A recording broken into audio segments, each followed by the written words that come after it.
Bismillahirrahmanirrahim. Assalamualaikum warahmatullahi wabarakatuh. Salam jumpa kembali di channel Instagram dan YouTube-nya Mas Yuli, juga di fanpage Facebook Aku Bisa. Semoga bermanfaat buat teman-teman semua ya.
Baik teman-teman mahasiswi semua, seperti sudah diketahui bahwa di pertemuan ketiga yang kita bahas adalah Rasulullah Shallallahu Alaihi Wasallam Muslim Entrepreneur. Nah di sini sama-sama sudah kita ketahui bahwa Nabi Muhammad Shallallahu Alaihi Wasallam adalah uswah hasanah, pastinya suri tauladan yang baik bagi kita umat Islam. Beliau sejak masa mudanya telah melakukan kegiatan wirausaha bersama pamannya Abu Talib. Beliau berwirausaha dalam bidang perdagangan, bukan hanya di daerah Mekah, namun sampai juga keluar daerah, bahkan ke beberapa negeri lain. Beliau terkenal sebagai pedagang yang profesional, jujur, dan terpercaya, sehingga mitra bisnisnya beliau merasa puas dan saling memperoleh keuntungan. Nah, kali ini kita akan membahas sepak terjang Rasulullah, bukan cuma sekedar sebagai Rasulullah, tapi kita bahas lebih fokus kepada marketing bisnis ala Rasulullah Shallallahu Alaihi Wasallam yang sudah beliau lakukan pada masanya dan ternyata memang sangat amat baik untuk dijalankan sebagai seorang entrepreneur Muslim. Kita semua ini sekalian. Perkenalan Nabi Muhammad Shallallahu Alaihi Wasallam sebagai anak yang yatim dan piatu pada dunia bisnis pertama kalinya saat beliau menggembala kambing. Baginda Rasul mendapat upah beberapa qiraat dari penduduk Makkah. Saat itu usianya baru menginjak 8 tahun. Nabi mulai belajar berdagang bersama pamannya Abu Talib ke negeri Syam untuk berdagang. Perjalanan bisnis pertama beliau ke Syria, Jordan, dan Lebanon saat beliau berusia 12 tahun. Ketika usia beliau menginjak 17 sampai dengan 20 tahun, Nabi Muhammad bersaing dengan pemain bisnis senior di tingkat regional. Mitra-mitra kerja Nabi mengakui bahwa beliau matang dalam perhitungan, jujur, dan profesional. Sampai akhirnya pada usia 25 tahun, Nabi Muhammad SAW mendapat kepercayaan konglomerat Mekah bernama Khadijah untuk menjalin kerjasama bisnis sebagai manajer bisnis.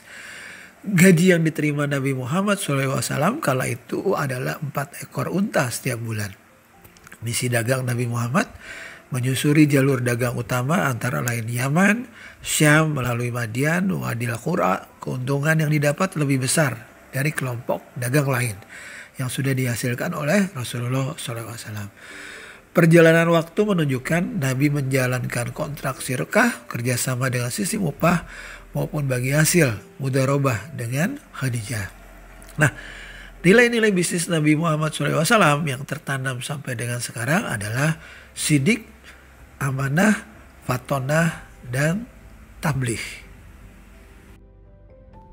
Adapun prinsip bisnis Rasulullah SAW ada 6. Yang pertama adalah jujur dalam berbisnis.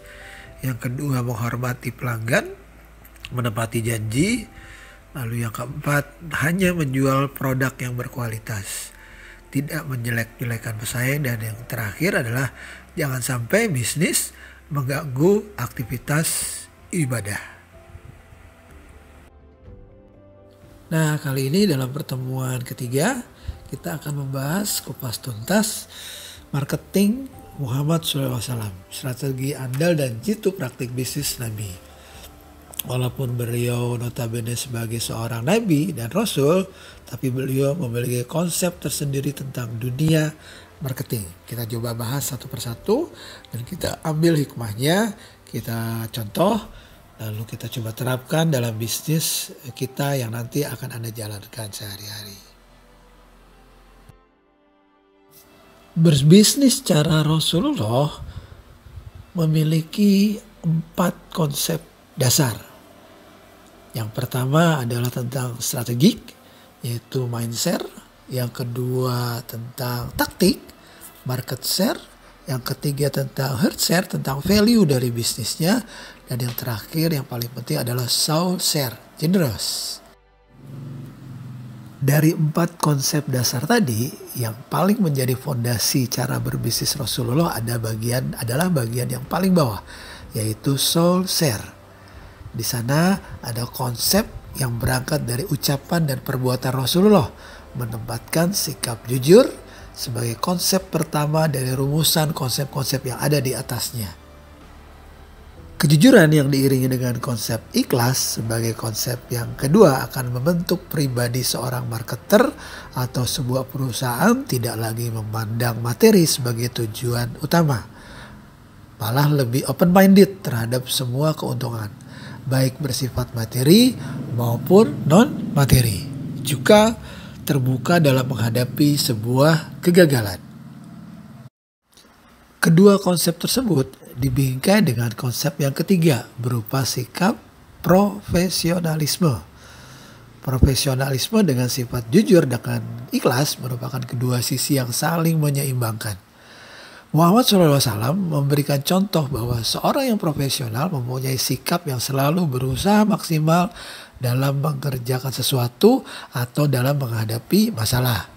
Tidak mudah menyerah atau berputus asa, dan bukan juga seorang pengecut yang menghindar dari sebuah risiko.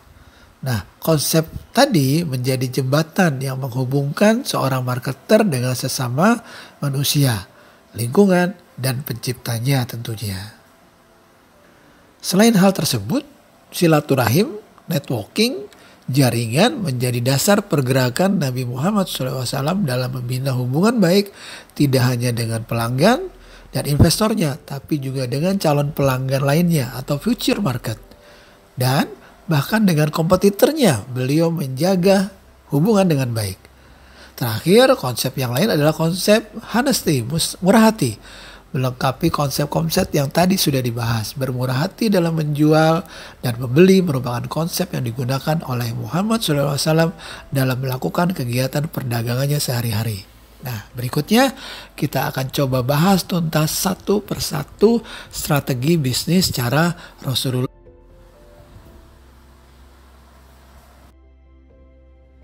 Jadi sekali lagi ada 4 fondasi ya. Cara berbisnis ala Rasul. Yang pertama mindset, terbagi menjadi segmentasi, targeting, dan positioning. Lalu yang kedua adalah market share, yaitu tentang diferensiasi, marketing mix, selling. Yang ketiga adalah heart share, bagaimana membuat branding, proses, dan service. Dan yang terakhir adalah soul share, tentang kejujuran, profesionalisme, silaturahim, dan murah hati. Nah, inti dari penguasaan pasar adalah bagaimana kita menguasai benak dari konsumen, hatinya konsumen, mindset. Jadi tidak mengherankan apabila seringkali ditekankan bahwa positioning atau positioning yang sebenarnya bukanlah pada posisi produk di pasar, tetapi ada pada posisi produk dalam hati konsumen. Bagaimana kita ingin diingat oleh konsumen, itu yang menjadi inti dari penguasaan mindset. Hal ini tercakup dalam sebuah strategi yang di dalamnya terdapat proses segmentasi tadi, targeting, dan positioning. Bagian pertama dari mindset adalah tentang segmentasi. Segmentasi yaitu cara membagi pasar berdasarkan variabel-variabel tertentu seperti geografi, demografi, psikologi pasar. Nah, segmentasi ini hampir sama dengan atau sama saja dengan pengelompokan. Nah, cara Rasulullah yaitu melakukan kunjungan ke negara lain dengan tujuan melakukan market survey. Jadi beliau sudah melakukan proses penetrasi di awal dengan mengunjungi negara-negara lain yang menjadi target segmentasi produk yang akan diniagakan oleh beliau. Setelah melakukan segmentasi, tahap kedua dari mindset adalah targeting, yaitu proses pemilihan target dan mencocokkan reaksi pasar dengan kebutuhan dasar, lalu kemampuan daya beli dan keterbatasan yang dimiliki oleh konsumen yang ada di wilayah tersebut. Nabi Muhammad SAW dengan melakukan kunjungan ke negara lain, beliau selain melakukan market survey, segmentasi market, beliau juga memanfaatkan market survey ke negara-negara tersebut untuk memberi manfaat dalam mengenal target dari pasar yang akan dituju oleh beliau di setiap negaranya. Akhirnya, setelah segmentasi, targeting, yang terakhir dari proses mindset adalah positioning, yaitu bagaimana menempatkan produk Anda ada ke dalam hati atau benak customer secara luas, sehingga produk Anda menjadi top of mind di hati customer. Top of mind artinya yang selalu ada di dalam benak konsumen ketika mencari produk tertentu. Nah, cara Rasulullah melakukan positioning dengan personal branding dalam citra beliau sebagai Al-Amin atau orang yang dapat dipercaya. Konsep dasar yang kedua setelah mind share adalah market share. Nah, pasar atau market adalah sebuah tempat yang terbentuk atas kumpulan konsumen baik yang potensial dengan kebutuhan yang berbeda dan mempunyai keinginan yang sama untuk melakukan transaksi guna memenuhi kebutuhan mereka. Nah, pengertian yang amat luas tentang market atau tentang pasar membuat sebuah perencanaan marketing menjadi tidak berarti. Makanya oleh karena itu penyempitan definisi dari market itu sangat dibutuhkan dalam bentuk yaitu diferensiasi, marketing mix atau bauran pemasaran, selling adalah 3 taktik utama dalam mendukung strategi yang digunakan untuk merebut pangsa pasar dari sebuah kategori yang kompleksitas. Tahapan pertama adalah diferensiasi, yaitu memberikan sebuah pembeda atau bagaimana caranya agar menjadi berbeda dengan produk atau perusahaan lain. Ada 3 cara diferensiasi ketika kita melakukan market share.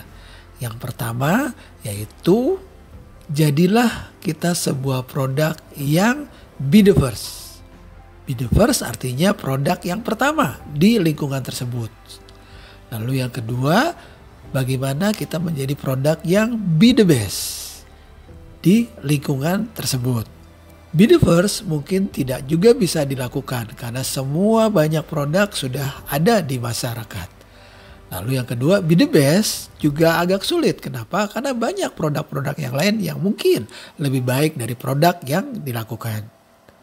Strategi be the first gagal, be the best juga gagal. Pilihan yang terakhir adalah jadikan produk kita adalah produk yang be different, yaitu produk yang berbeda dengan produk yang lain.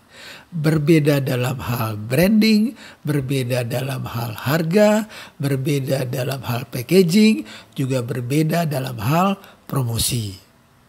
Nah, Rasulullah SAW mendiferensiasikan produknya atau barang dagangannya dalam citra beliau yang membedakan beliau dengan para pedagang yang lain, yaitu proses be different, sesuatu yang berbeda karena beliau selalu memberi nilai lebih dari produk yang diperdagangkannya dengan orang-orang atau kompetitor. Setelah kita berhasil melakukan diferensiasi market, diferensiasi pasar, diferensiasi branding, berikutnya adalah marketing mix, yaitu menggabungkan elemen penting dari strategi pemasaran, baik itu benda, produk, atau jasa seperti keunggulan produk, penetapan harga, packaging, iklan, dan lain-lain. Nah, bentuknya ada 4P. Yang pertama adalah produknya, place-nya, price-nya, dan promosinya. Produknya harus berbeda, tempatnya juga harus unik, price-nya juga harus membedakan dengan price yang lain, dan promosinya juga harus lebih menarik dibanding dengan produk, place, dan price yang tadi disebutkan di awal. Nah, sekarang kita lihat yuk bagaimana cara Nabi melakukan marketing mix dengan 4P-nya tadi. Yang pertama, produk. Cara Nabi mendeskripsikan produk, tidak melebihkan dan mengurangi produknya. Beliau berkata jujur tentang produk yang dijualnya. Jadi sekali lagi konsep beliau adalah tidak melebih-lebihkan produknya, juga tidak mengurang-urangi produknya. Cara yang kedua adalah promosi. Beliau melakukan promosi dengan tidak bersumpah secara berlebihan. Menarik bukan ya? Nah, yang ketiga tentang price. Beliau tidak melakukan price war, perang harga dengan kompetitor. Beliau melakukan penetrasi market dengan harga yang sama dengan yang lain, harga standar. Dan yang keempat, place atau distribusi. Beliau melarang memotong jalur distribusi. Jadi lakukan dengan proses yang apa adanya, mengikuti proses distribusi yang sebenarnya. Berikutnya tahapan terakhir dari market share setelah diferensiasi dari marketing mix adalah selling. Selling adalah teknik dalam membujuk atau meyakinkan konsumen bahwa dalam produk yang dijual terdapat solusi atau keuntungan yang lebih bagi mereka. Sehingga konsumen akan dengan sukarela membeli produk tersebut, menggunakan jasa produk tersebut. Nah, cara Nabi bagaimana? Cara Nabi tidak mengutamakan profit, tetapi lebih pada kenyamanan dan pelayanan yang diberikan saat bertransaksi dengan konsumen. Setelah memahami konsep 1 mind share, konsep 2 market share, kita masuk dari konsep ketiga cara berbisnis Rasulullah, yaitu heart share. Heart share artinya mengambil hati konsumen. Nah, nilai tambah dengan muatan emosi yang tinggi adalah senjata utama untuk memenangkan heart share pelanggan kita. Pentingnya penguasaan heart share menjadi strategi selanjutnya setelah kita melakukan mind share dan market share. Terdiri atas branding, proses, dan service. Yang pertama dari heart share adalah branding. Terdiri atas brand atau merek, corporate branding, personal branding. Brand atau merek adalah identitas dari produk tersebut. Dibuat sedemikian rupa sehingga identitasnya menjadi sebuah yang unik bagi konsumen. Sementara corporate branding adalah identitas dari perusahaan pemilik brand, pemilik merek. Contoh sederhana adalah misalkan identitas sebuah mobil, let's say misalkan mobil Kijang. Corporate brandingnya pasti bukan Kijang, tapi nama dari perusahaan yang mengeluarkan atau memproduksi mobil Kijang tersebut. Sedangkan personal branding adalah lebih kepada pengusahanya, pemilik usahanya. Nah, cara Nabi SAW mencetak personal branding yang kuat sebagai pengusaha yang profesional dan jujur tentunya. Sehingga banyak orang-orang yang menginvestasikan harta mereka, banyak juga orang-orang yang mempunyai uang lebih kemudian menitipkannya kepada Muhammad SAW dan diambil lagi ketika pemilik uang tersebut membutuhkannya. Yang berikutnya adalah proses. Bagaimana menguasai jaringan pemasok, manajemen aset perusahaan sesuai kondisi pasar, dan mengembangkan teknologi dan sumber daya yang ada di perusahaan tersebut. Cara Nabi SAW bermuamalah menggambarkan hubungan antara dua belah pihak yang salah satunya berkedudukan lebih tinggi dari pihak yang lain. Contohnya dalam hal ini adalah hubungan yang dimaksud dapat berupa hubungan di antara perusahaan dengan mitra usaha, distributor, supplier, karyawan, investor, dan pelanggan. Semua prosesnya ditulis di atas hitam putih, artinya tertulis di atas kertas. Perjanjiannya dengan adil yang menggambarkan bahwa dalam perjanjian harusnya terdapat kejelasan mengenai hak dan kewajiban kedua belah pihak beserta waktu yang telah ditentukan. Kejujuran dan tidak adanya pihak yang dirugikan menjadikan dasar perjanjian dari proses jaringan tersebut. Setelah kita paham tentang branding dan proses pada Heartshare, maka yang terakhir adalah tahapan service. Service di sini adalah yang merupakan bagian dari customer service in action. Itu ada 3 tahapan: before sales, during sales, dan after sales. Before sales adalah pelayanan sebelum proses penjualan atau pre-sales yang dilakukan dari seorang customer atau perusahaan terhadap calon customer. Sedangkan during sales service adalah proses pelayanan ketika terjadi transaksi antara customer dan perusahaan. Sedangkan after sales service adalah pelayanan yang diberikan oleh perusahaan setelah proses transaksi jual beli terjadi. Nah, cara Nabi Muhammad SAW benar-benar menghargai pelanggannya sebagaimana ia menghargai dirinya sendiri. Bahkan Rasulullah mendahulukan kepentingan pelanggan di atas kepentingan beliau sendiri. Hal ini merupakan cara yang paling efektif dalam mempertahankan konsumen, sehingga yang terjadi adalah hubungan yang sangat baik antara pengusaha dengan pelanggan, dan pada akhirnya loyalitas konsumen akan terbentuk dengan sendirinya.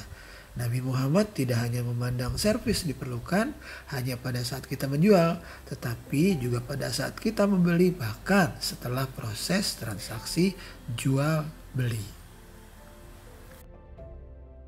Konsep yang keempat dari prinsip bisnis marketing Rasulullah atau konsep yang terakhir adalah soul share. Soul marketing yang dilakukan oleh Nabi Muhammad SAW merupakan formula yang menitik beratkan pada individu yang melakukan strategi marketing.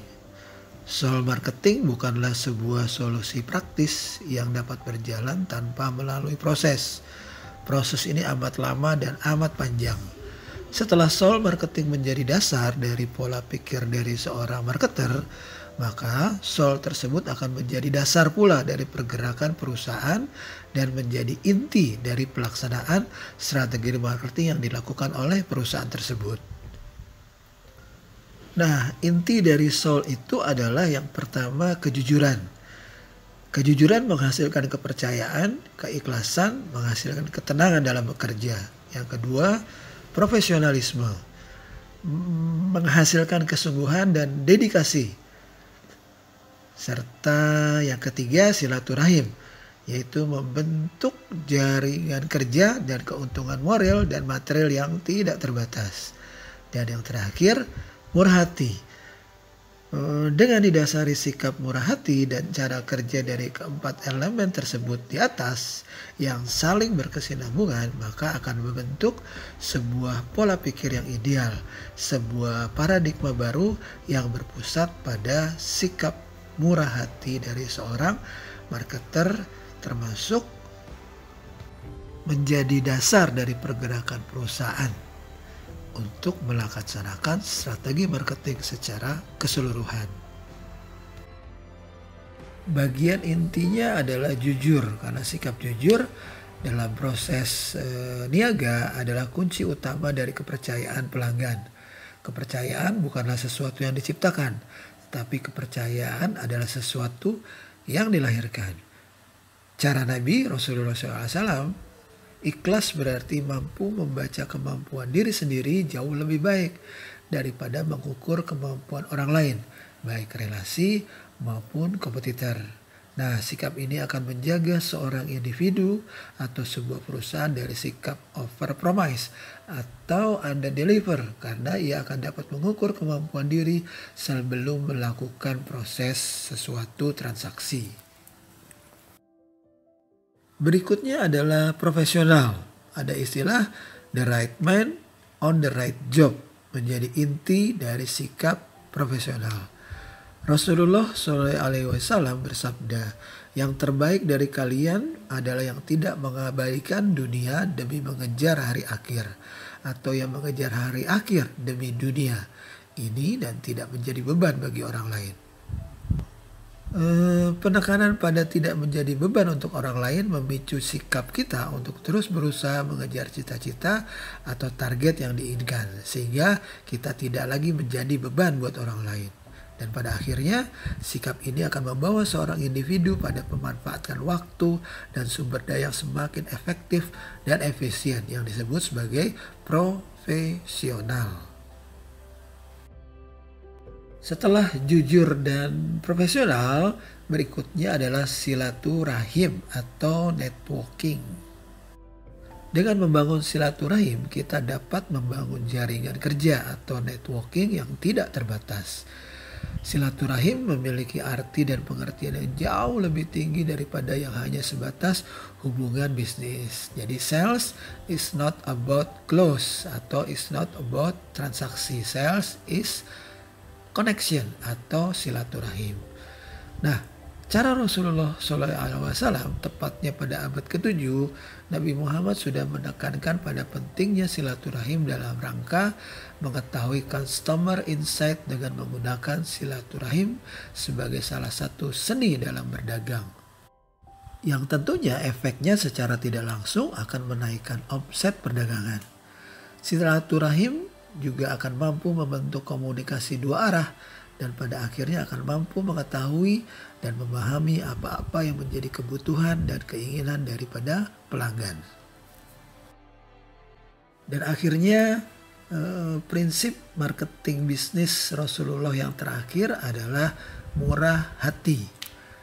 Dengan murah hati kita akan mendapatkan kesetiaan pelanggan menjadi esensi yang melengkapi kegiatan marketing. Sehingga pada akhirnya akan melahirkan kesetiaan pelanggan yang didasari oleh rasa percaya atau trust. Cara Nabi, murah hati adalah the center of soul marketing, sebuah konsep marketing yang dilakukan oleh Nabi Muhammad SAW. Akhirnya slide yang terakhir adalah tugas pekan ketiga. Tugas hariannya libur dulu ya teman-teman mahasiswa-mahasiswi. Jadi tugas pekan ketiga adalah buatlah cerita perjalanan panjang bisnis Rasulullah SAW dan Anda lakukan analisa terhadap strategi bisnis yang beliau lakukan. Dari mulai beliau belajar berbisnis sampai dengan beliau wafat.